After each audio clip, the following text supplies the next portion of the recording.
안녕하세요. 오늘은 세금에 관해서, 특히 종부세에 관해서 황재규 세무사님 모시고 여러분들이 궁금해하시는 거를 제가 대신 질문해서 속 시원하게 세금 이야기를 조금 풀어보겠습니다. 안녕하세요. 세무법인 에스크로의 황재규 세무사입니다. 저는 요즘 세금 얘기를 많이 하는데 특히 종부세를 폐지하겠다. 종부세 1주택자에 대해서만 폐지하겠다. 아니다. 전부 폐지하겠다. 이런 얘기들도 요즘 뉴스에 간간히 나오고 있고. 근데 정확하게 종부세가 뭐예요? 모르는 분들이 있을 것 같아서. 우리가 제일 쉽게 생각하실 때 부동산을 가지고 있을 때 단계로 치면은 부동산은 취득, 보유, 양도 이렇게 세 단계로 구분을 할 수가 있을 것 같고요. 그 중에서 중간에 보유 단계에서 내는 세금이 두 가지가 있는데 하나가 재산세, 또 하나가 종합부동산세, 이렇게 두 가지를 통칭해서 보유세다 이렇게 부르고 있고요. 재산세는 작든 크든 어떤 부동산을 가지고 있으면 그 물건에 대해서 이제 세금이 부과되는 게 재산세고요. 종부세는 그 물건별로 과세되는 게 아니고 인별로 내가 전국에 가지고 있는 부동산들을 종류별로 합쳐서 일정 금액이 초과되면은 그 초과되는 부분에 대해서 추가로 내는 세금이 종합부동산세입니다. 그래서 그걸 줄여서 종부세다 이렇게 부르는 거죠. 그러면은 종부세는 주택을 하나를 가지고 있어도 세금을 내야 되는 수도 있나요? 그렇죠. 이제 고가주택이라고 하는 이제 1가구 1주택도 단독 명의로 갖고 있으면 12억이 기준 시가가 초과되면 초과된 부분에 대해서 종부세 과세가 되고요. 그러면은 13억이면은 1억에 대해서 세금을 내야 된다는 거죠?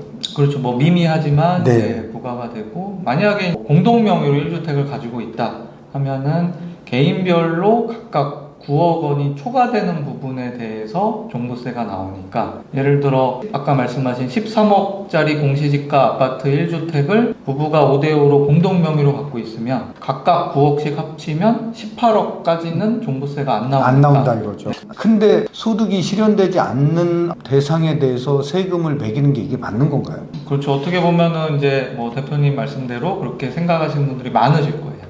이 종부세라는 게 원래는 이제 재산세라는 이제 보유세만 있었는데, 이제 과거 노무현 정부 때 부동산 값이 이제 뜀박질 치니까 부동산을 잡기 위해서 세금이라는 도구를 썼는데, 그 도구 중에 하나가 알고 계시는 다주택 양도세를 중과한다라든지, 그때 이제 종부세라는 게 처음 만들어진 거죠. 그때 집을 실거주하는 한 채만 가지고 있지 다주택을 가지고 있는 거는 투기자다, 이런 식으로 이제 몰면서 다주택자들에 대한 종부세가 처음 만들어졌고요. 그게 이제 노무현 정부 이후에 이게 집값을 세금으로 잡을 수는 없구나, 이런 경험을 얻고 이제 결국엔 종부세가 많이 이명박 정부 시절에 완화가 됐는데, 그 이후에 다시 이제 문재인 정부 때 노무현 정부에 과세했던 종부세를 다시 꺼내 들어서 과세를 시작을 했던 거고요. 그게 이제 역사가 또 반복이 됐던 거죠. 그러니까 이제 종부세의 목적이 과도한 부동산 가격 상승을 막는 데 있는 거잖아요. 근데 그럼에도 불구하고 가격 상승을 노무현 정부 때나 문재인 정부 때 막지는 못했잖아요. 그러면 이 제도가 사실은 실효성이 있는 건가요? 전문가 입장에서는 어떻게 생각하세요? 어떻게 보면은 이게 종부세라는 게 꼭 부동산을 잡기 위한 세금으로 쓰였지만, 이제 말씀하신 대로 부동산 가격이라는 게 수요 공급에 의해서 결정이 되고, 이런 세금이라는 거는 조금 어떻게 보면 보완제로 좀 추가가 돼야 되는데, 이거를 주 무기로 쓰다 보니까 집값도 못 잡고 이게 어떤 과세의 논리도 많이 희박해진 상태거든요. 그래서 이제 최근에 민주당의 원내대표도 회계사 출신이어서 그런지 모르겠지만 회계사 출신이시니까 네, 그러면 세금에 대해서 관심을 많이 가질 수밖에 없겠네요. 그러셨을 수도 있을 것 같다라는 생각은 하는데, 결국에 어떻게 보면 이게 그러면은 이런 보유 실현되지 않은 소득에 대해서 부과를 하는데, 이것도 이제 1주택과 다주택에 대해서 차이가 나잖아요. 그러면은 예를 들어 30억짜리 집 하나를 가지고 있는 분하고 빌라 10억짜리 세 채를 가지고 있는 분하고, 그러면은 빌라 세 채가 절대 악이냐, 형평에 또 어긋나는 부분도 있고요.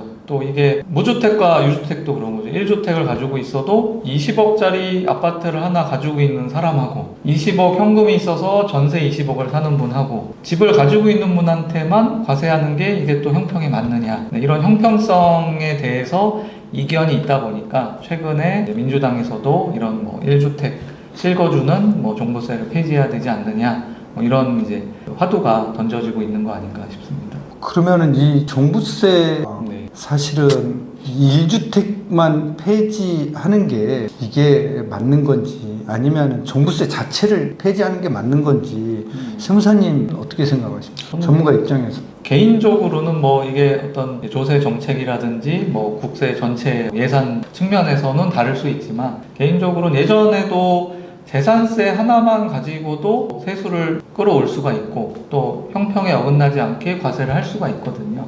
비싼 집을 가지고 있는 분은 그 물건별로 과세를 하면 되고 또 그 재산세의 세율 구간을 단계별로 올리면 되지, 이거를 재산세와 종부세를 두 개로 나눠 가지고 어떤 굳이? 국민들의 정서상으로나 이게 뭐 어떤 이견을 만들어낼 필요가 있을까. 근데 세금은 전가되는 거 아닌가요? 맞습니다. 밑으로? 네. 그러니까 실질적으로 세금 부담은 명목적으로는 소유자가 종부세를 내지만 실질적으로 세금은 임차인한테 전가되지 않나. 그래서 지금 최근에 부동산 전세 가격이 오르고 월세 가격이 오르는 것들이 이러한 요소들도 일부 다 지금 반영이 돼서 가격이 오르는 게 아닌가 이렇게 생각이 드는데 거기에 대해서는 어떻게 생각하세요? 뭐 그런 측면도 충분히 있다라고 보고요. 실제로 소유주분 입장에서는 이제 지금 5월이 뭐 종합소득세 신고 기한이기도 하지만은 뭐 예를 들어 2주택을 가지고 있으면서 한 채는 자가로 거주를 하시고 하나는 월세를 받는 경우에 다주택자가 월세를 받으면 그 월세 소득을 임대소득으로 봐서 소득세 신고를 해야 되거든요.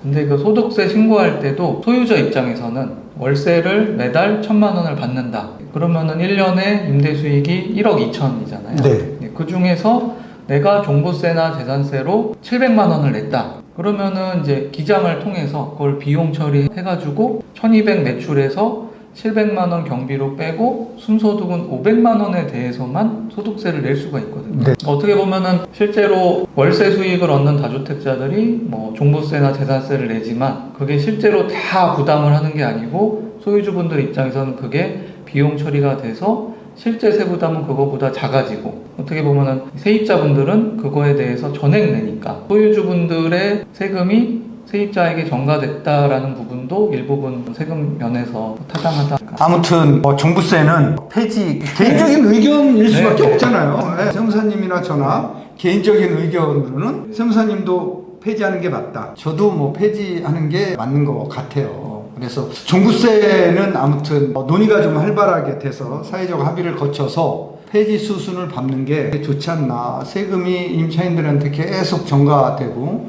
이 시장을 불안하게 하는 요소고 당초의 목적대로 부동산값 안정에는 기여도가 전혀 없다라는 거죠. 네. 그래서 저는 폐지하는 게 나을 것 같다라는 의견입니다. 황재규 세무사님하고 Q&A 질문을 그리고 또 좋은 답변을 많이 받았습니다. 다음번에 또 기회가 되면은 이게 이제 종부세가 폐지되는 날 세무사님을 모시고 또 한번 또 영상을 올리도록 하겠습니다.